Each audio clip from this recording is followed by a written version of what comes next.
Dane with DS Diving Service. It is September 25th, 2024. We are here at the Leopard at BT2. I'm just going to jump in and just inspect her really quick.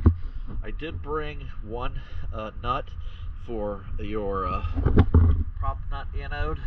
I think you said you were missing one nut, so that's all I did bring.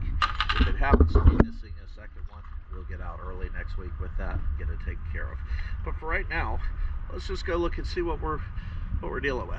I'm going to swim up the port side, starting at the stern and the rudder, all the way up to the bow. Maybe we can look at the bow thruster, and then I will swim back down the starboard side.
Thruster anodes are solid on the port side.